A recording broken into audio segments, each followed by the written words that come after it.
Hello, my dear friends. How are you doing? Hope you are having an amazing day and not having to deal with drama. Ready for new stories I have for you today? Let's go to the first one.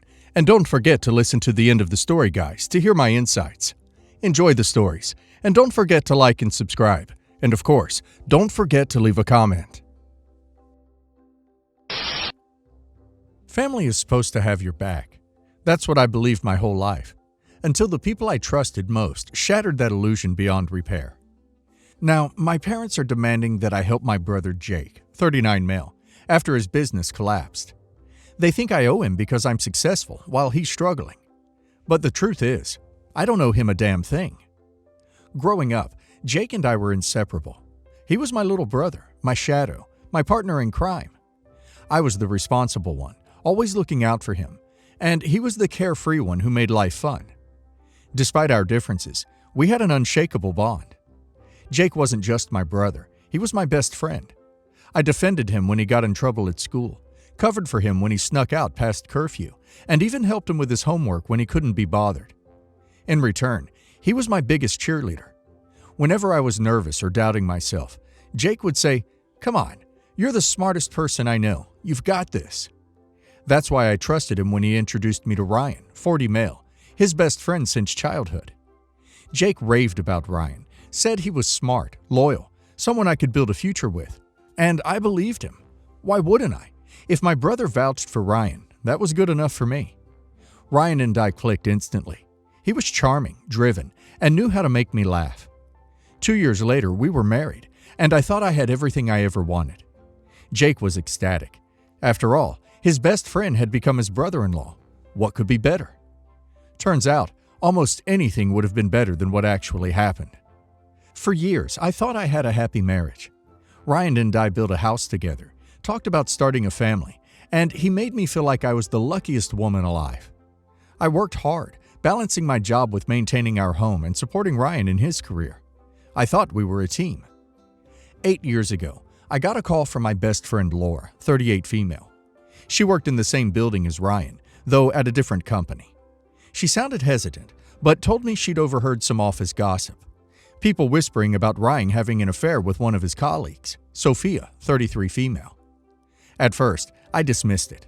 Ryan was always home on time, always told me he loved me. But Laura insisted she'd seen them together in the parking lot more than once. Their body language too intimate for coworkers. Doubt crept in. Then, like fate itself was giving me a warning, Ryan told me he had a sudden work trip.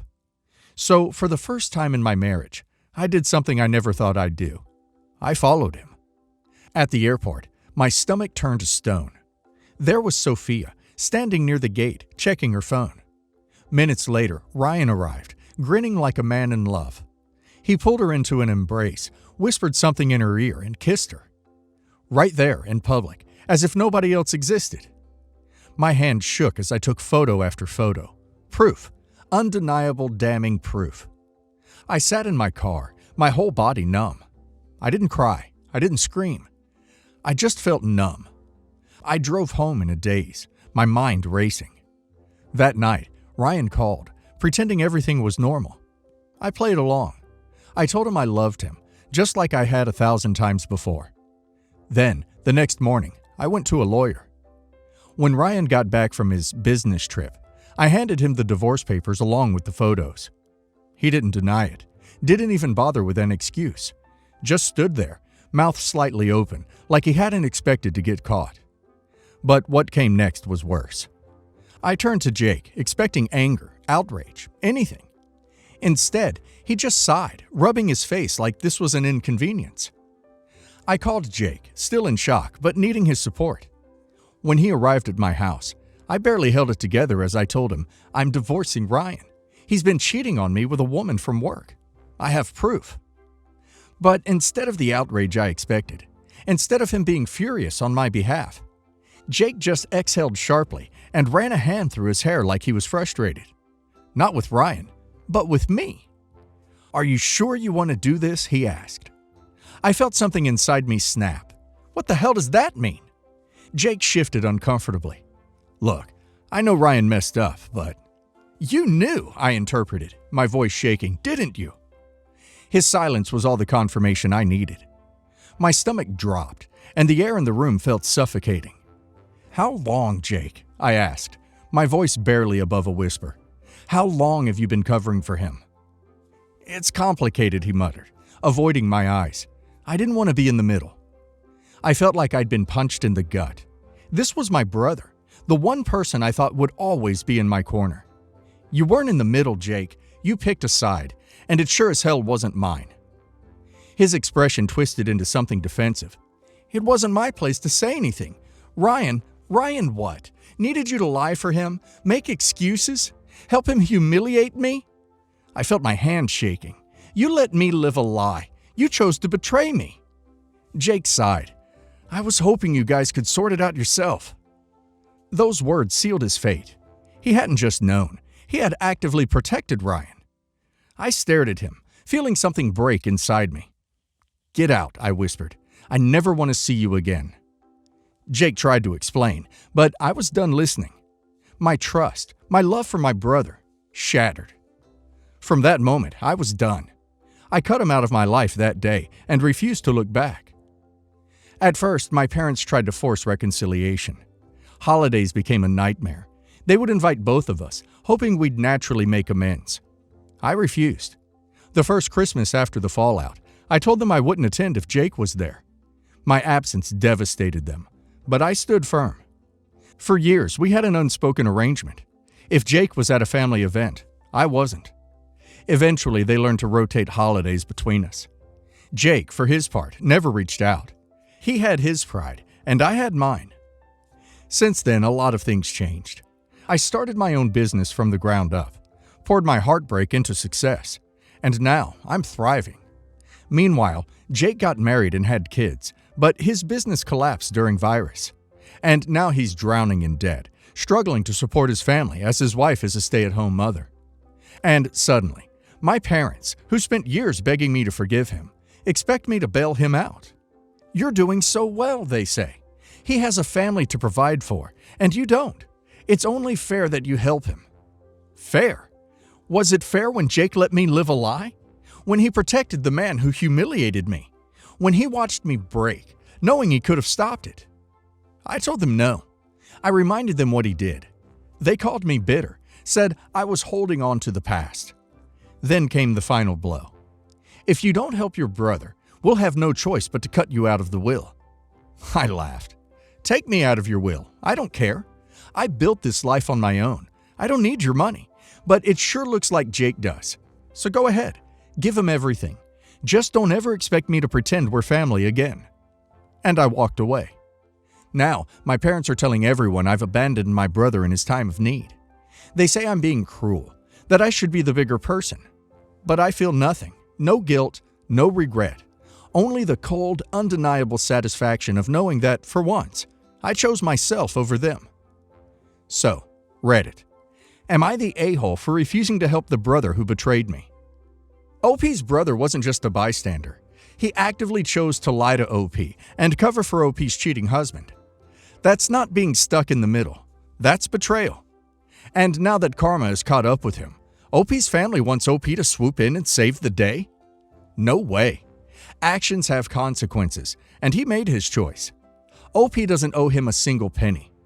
The audacity of OP's parents to hold an inheritance over OP's head as if it would change OP's mind is laughable.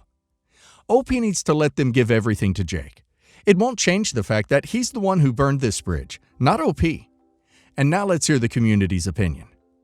I love how your parents conveniently forgot that Jake wasn't exactly struggling when he helped Ryan humiliate you. He had no problem choosing his best friend over his own sister back then, so why should you choose him now? Not the a-hole. You built yourself up after the worst betrayal from the two people who should have had your back the most. Your success is yours, and you have no obligation to share it with someone who is complicit in your pain. If they cut you out of the will, so be it. You've already proven you don't need them to thrive. Wow, not only did your brother know, but he defended your cheating husband while you were standing there heartbroken? And now he expects you to play the good sister and bail him out. Absolutely not. The fact that your family is willing to disinherit you for not helping him just shows how deep their favoritism runs. You didn't ruin Jake's life. His own actions or inactions did. If the roles were reversed, do you honestly think he would lift a finger to help you? I highly doubt it. Not the a-hole. Keep thriving and let him deal with his own mess. Not the a-hole. What people fail to realize is that forgiveness does not mean allowing yourself to be used. You've moved on, built a life without them, and proven that you don't need their approval or their money. If they want to keep enabling Jake, let them. It's their loss, not yours. The fact that he never even tried to mend things with you in all these years says everything. Now that he's broke, he suddenly remembers you exist? Nope. Your family is experiencing the consequences of their choices, just like you had to. Stand firm. Our daughter cheated on her ex-boyfriend with some other guys, being arrogant enough to think he would accept it, simply because she is beautiful. He left her and she's been miserable ever since, moping in her room and only leaving when she has to. She's moving into her own apartment next month, having saved up enough money, and I'm honestly worried about how she'll be when she moves. I love her because she's my daughter, but I also think she did this to herself by cheating on him. So I think the best thing to do is to let her process this and learn a lesson from it. But then we found out that her ex's father developed heart disease. They aren't doing very well financially, and my daughter actually had the nerve to suggest that we could give her ex money so he would date her again. And my wife is going along with it, saying we have money to spare. How do I get her to realize how ridiculous this is? I just have a feeling it would end up really badly for all parties involved. Let her be miserable. That's what's supposed to happen when we do something immoral, because cause and effect are real. You need to get a handle on your wife, too.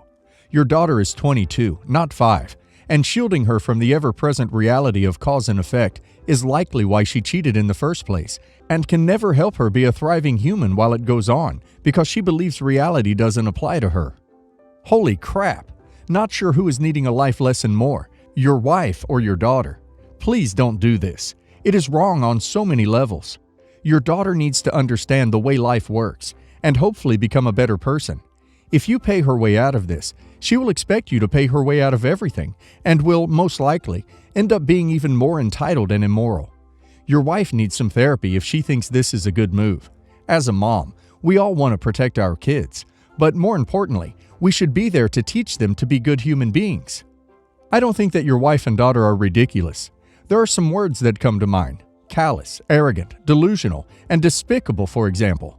If the ex-boyfriend has integrity, and it seems like he has, he laughs in their faces and never speaks another word with your daughter. How stupid is she, that she thinks that she can buy love after she showed him what a garbage human being she is? So I, male 41, have been married to my wife Sarah, female 38, for 3 years, and we have one child together, female 2, as well as my 2 stepchildren, male 8 and female 6, from my wife's previous marriage to Mike. For some background, I've lived on my parents' old estate since they downsized 6 years ago. I bought it. The house originally had 2 front entrances, though years ago I helped my parents split the property into 2 houses. I usually rent the place out for longish periods to people I know. My best mate lived there cheaply for a year, for instance, but try to keep it clear for holiday periods for guests if I can. In February this year, my wife's ex-husband contacted me as he heard the place was free, and he was moving back to our town for work, so he figured it would be perfect for a year or 2, especially with the current situation. I wasn't totally comfortable, to be honest, but when I mentioned it to my wife, she said it was a great idea, and him finally stepping up as a father, so I agreed to do it. He comes across as a decent guy now, but he was absent as a father and husband when my wife had postnatal depression, hence split, and hasn't been visiting much before this, so I wouldn't call us friends. He moved in at the start of March, and things were fine for a while. He used the garden a lot over the summer with the kids and would pop in sometimes for drinks and snacks, but that wasn't something I ever had an issue with.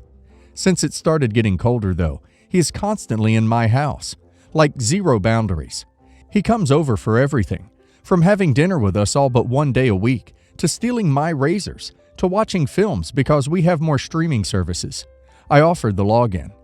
I caught my wife doing his ironing recently, and she said he paid her, so she didn't mind doing it, but I still think it's weird and intrusive. When he is at home, he's pretty loud. He plays music whilst working, and constantly seems to have women over, which I just think is so inappropriate when it sounds like a brothel next door, for duck's sake.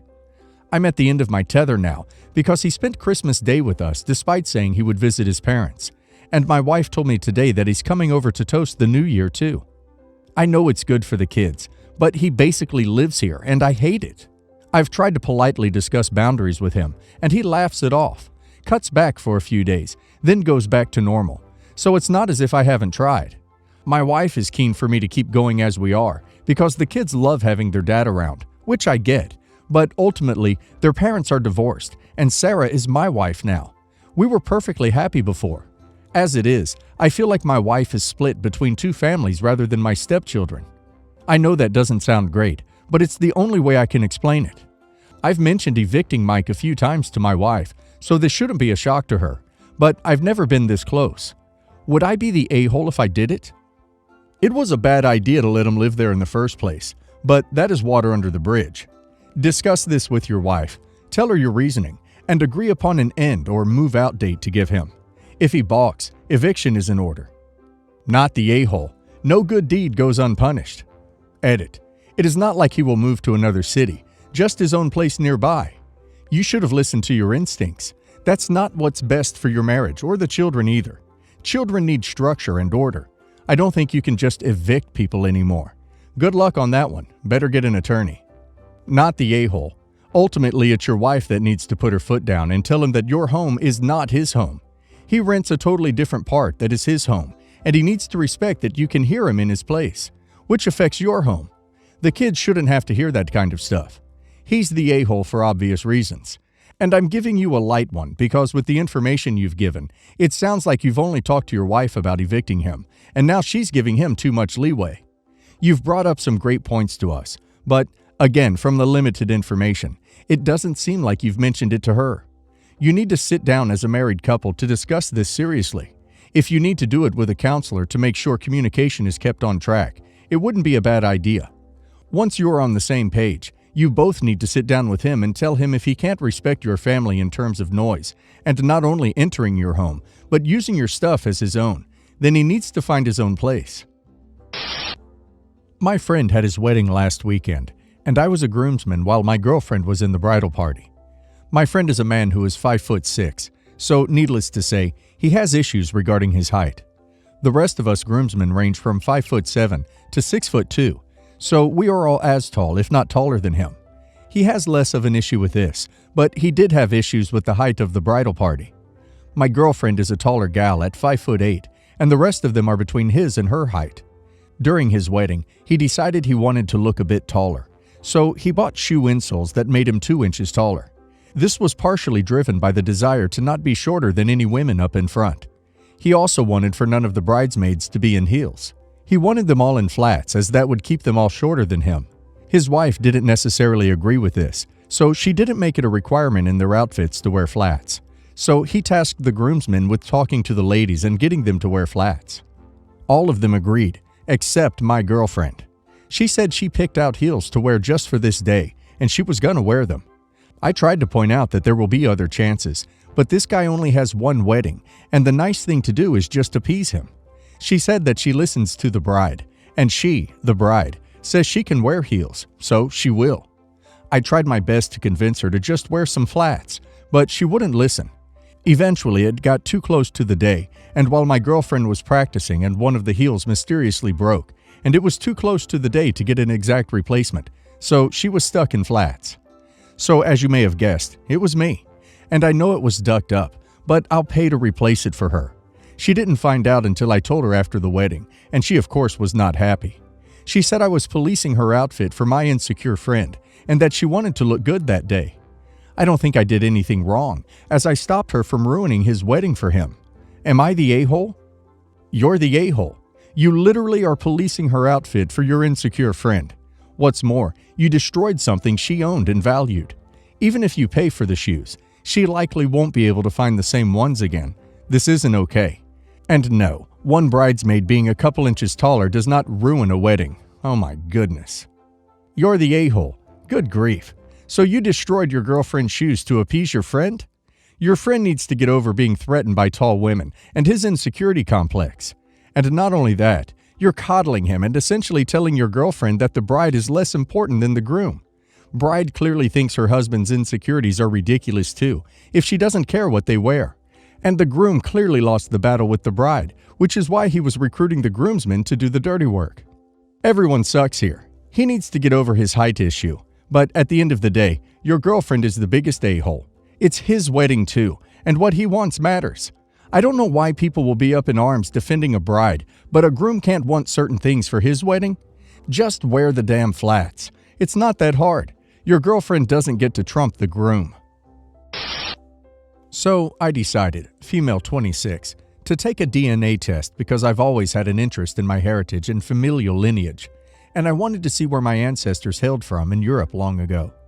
I wasn't expecting any surprises, as I thought my family didn't keep any major secrets, but I was wrong. Well, the test I took also came with a feature where you could see all your other DNA relatives that took the test, and I ended up finding an unfamiliar woman that shared quite a lot of DNA with me, a little too much to be considered a cousin. I read her bio, and she claimed she was in search of her relatives on her unknown biological father's side. She also claimed that the only thing she knew of him was that he left when she was just a baby. My mom had no idea who this woman was, and that left me with one person, my dad. I connected with the woman's profile, and we started talking, trying to figure out how we're related. I asked her how old she was, and she responded that she's 28, only 2 years older than me.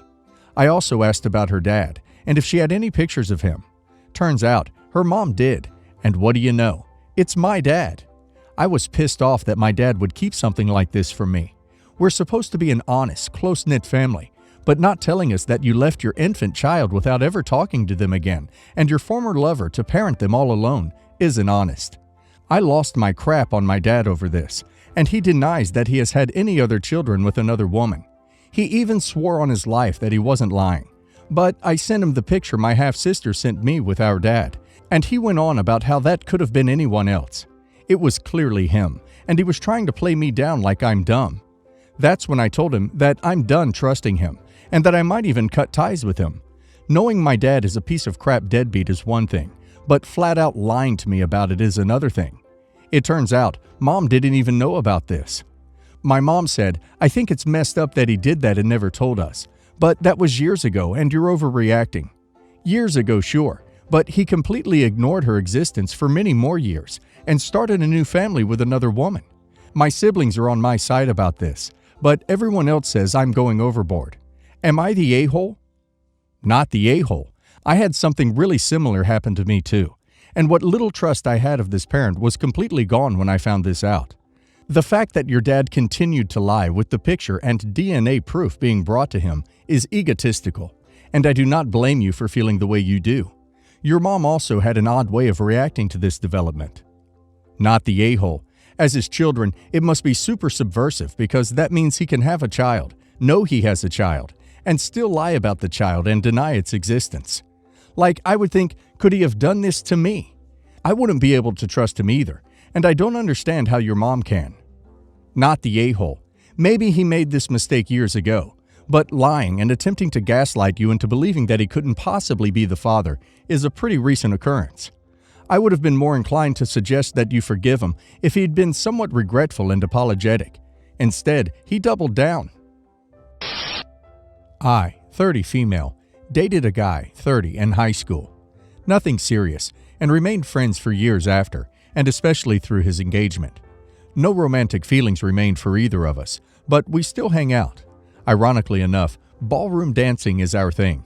I know. I recently attended their wedding, and there was no drama. Anyways, after the wedding, the couple and I discussed how we would both be in Miami, me to see a friend, and they on their honeymoon, and I suggested we spend a few days together before they boarded a cruise for the second part of their honeymoon. When I arrived in town, I called him up, and the three of us spent 3 days together. I had a great time. After they boarded, I spent time with my friend in Miami and left. The next week, I was speaking to my sister. She's much older, we don't talk that often, but she was in town and casually mentioned about Miami and my ex. She blew up at me and said it was extremely inappropriate that the guy would invite me, his ex, to his wedding, let alone I would join them for multiple days on their honeymoon. I explained everyone was fine with it and she should cool it. Anyway, we had a huge fight, and just saying how gross I was, even though the guy and his wife and I enjoyed each other's company. She asked if it was a threesome situation, and I said she was being vulgar, and of course it wasn't. I admit it's odd, but didn't think there was anything inappropriate since everyone seemed cool. But am I the a-hole? Edit. A couple clarifications. 1. Wife was totally cool. Yes, I'm closer with the husband, and we obviously have a longer history, but she never expressed any annoyance. 2. No, I didn't ditch my friend. In fact, she joined us on one of the days. 3. This was arranged before the wedding. Yes, I called when I got there, but only because this was already planned. You're the a-hole. You didn't just join their honeymoon. You joined it for 3 days. While it's always possible everyone was cool with it, as you say, it's more likely that one or both of the newlyweds would have preferred more alone time. I think it would have been best to just meet them for a single dinner and bow out of doing other things together, even if they acted cool about it. You're the a-hole. How in the world did you ever decide it was okay to suggest to them that they spend their first 3 days of their honeymoon hanging out with you instead of, getting to be newlyweds on their honeymoon? You're the a-hole. This is a honeymoon. You gate-crashed a honeymoon. You were the one that suggested the plan, put it in motion, made it happen. They were probably too polite, nice, or confused to say a solid, "What the hell?" Or maybe your personality is so strong and forceful, they didn't know how to say no, and you brushed it aside. Maybe everyone did want to share the honeymoon, in which case the throuple comment isn't off base. It's widely unusual to share a honeymoon with your ex. So is your ex still involved somehow?